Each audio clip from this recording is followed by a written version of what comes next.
Hi guys, അപ്പം ഞാൻ ഇന്നൊരു തട്ടിക്കൂട്ട് കൂട്ടുകറി റെസിപ്പി ആയിട്ടാണ് കേട്ടോ വന്നിട്ടുള്ളത്. അപ്പോൾ ഞാൻ തലേദിവസം രാത്രി വെള്ളത്തിലിട്ട് കുതിർത്ത് വെച്ച കടലയാണ് കഴുകി വൃത്തിയാക്കി എടുത്തിട്ടുണ്ട്. പിന്നെ 2 പച്ചക്കായ ഇതിനകത്തേക്ക് എടുത്തിട്ടുണ്ട്. ഇത്ര അളവിലൊരു കടലയ്ക്ക് 2 പച്ചക്കായ ഞാൻ എടുത്തിട്ടുണ്ട്. അപ്പോൾ ഒന്ന് ഞാൻ നല്ല രീതിയിൽ തൊലി കളഞ്ഞെടുത്തിട്ടുണ്ട്, ഒന്നത്ര കാര്യമായിട്ട് തൊലി കളഞ്ഞിട്ടില്ല. കാരണം എനിക്ക് പച്ചക്കായ തൊലിയോടുകൂടി കഴിക്കുന്നതാണ് ഇഷ്ടം, അതാകുമ്പോൾ നല്ലൊരു ടേസ്റ്റാണ്. അപ്പോൾ ഇത് ഞാനൊന്ന് മുറിച്ചിട്ട് വെള്ളത്തിലേക്ക് ഇട്ടിട്ടുണ്ട്. വലുതായിട്ട് തന്നെ അരിഞ്ഞെടുത്തിട്ടില്ല കേട്ടോ, അതാകുമ്പം നമ്മൾ കടല വെന്ത് കഴിഞ്ഞിട്ടാകുമ്പോൾ അതൊന്ന് ഉടഞ്ഞ് കിട്ടും. അതുകൊണ്ട് വലുതായാലും പ്രശ്നമില്ല.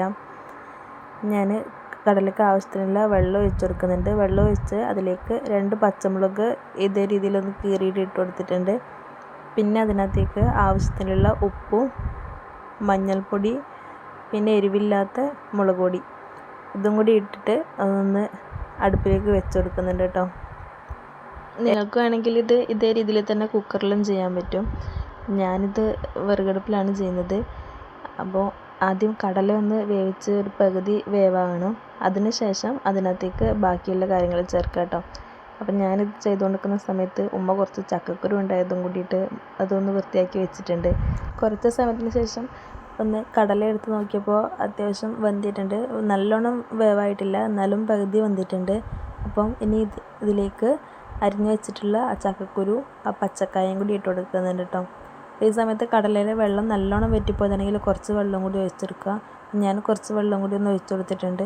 ഇനി ഇത് വേവാൻ വേണ്ടി വെക്കാം. അപ്പോൾ ഈ സമയം കൊണ്ട് നമുക്ക് തേങ്ങ ചിരണ്ടിയത് ആവശ്യമുണ്ട്, കുറച്ച് നല്ലോണം തന്നെ ആവശ്യമുണ്ട്. ഞാനൊരു തേങ്ങ പൊട്ടിച്ചെടുത്തിട്ട് അത് ചിരണ്ടിയിട്ട് അതിൻ്റെ പകുതി ഞാൻ മിക്സിയിലേക്ക് ഇടുന്നുണ്ട്.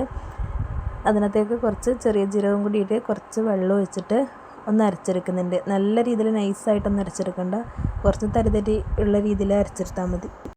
കടലയും പച്ചക്കായും ചക്കക്കുരും ഒക്കെ നല്ല രീതിയിൽ വെന്തെന്ന് തോന്നുമ്പോൾ നമുക്ക് അതിനകത്തേക്ക് ഈ അരച്ച് വെച്ചിട്ടുള്ള തേങ്ങ ഒന്നിട്ട് ഒഴിച്ചു കൊടുക്കുക കേട്ടോ. അത് ഒഴിച്ചെടുത്തിട്ട് അതും കൂടി ഒന്ന് തിളക്കാൻ വേണ്ടി വെക്കുക. പിന്നെ അതിനകത്തേക്ക് ഞാനൊരു ചെറിയ പീസ് ശർക്കര ഇടുന്നുണ്ട്, ഒരു ചെറിയൊരു മധുരത്തിന് വേണ്ടിയിട്ട്. ചെറിയ പീസ് ആയിരുന്നല്ലോ കേട്ടോ. ഇനി അത് അടുപ്പിൽ നിന്ന് നമുക്ക് മാറ്റി വെക്കാം. പിന്നെ ഒരു പാനിലേക്ക് കുറച്ച് നല്ലോണം ഓയിൽ ഒഴിച്ചെടുക്കുക, വെളിച്ചെണ്ണ ഒഴിച്ചെടുക്കുക. അതിനുശേഷം അതിലേക്ക് കടുക് പൊട്ടിച്ച് കറിവേപ്പില ഇട്ട് കൊടുത്ത് കുറച്ച് വറ്റൽമുളകും കൂടി ഇട്ട് കൊടുക്കുക. പിന്നെ നമ്മൾ മാറ്റി വെച്ചിട്ടുള്ള തേങ്ങയില്ല, ആ തേങ്ങ എടുത്തിട്ട് അത് നല്ല രീതിയിലൊന്ന് വറുത്തെടുക്കുക. അടിക്ക് പിടിച്ചു പോകാത്ത രീതിയിൽ നല്ല രീതിയിലൊന്ന് വറുത്തെടുക്കുക. പിന്നെ അതും കൂടി നമ്മളെ കറിക്കകത്തേക്ക് ഇട്ടിട്ട് ഒന്ന് മിക്സ് ചെയ്തെടുക്കുക. അപ്പോൾ കൂട്ടുകറി റെഡി ആയിട്ടുണ്ട്. നിങ്ങൾ ആദ്യമായിട്ടാണ് എൻ്റെ ചാനൽ കാണുന്നതെങ്കിൽ ഒന്ന് സബ്സ്ക്രൈബ് ചെയ്തിട്ട് സപ്പോർട്ട് ചെയ്യണം കേട്ടോ.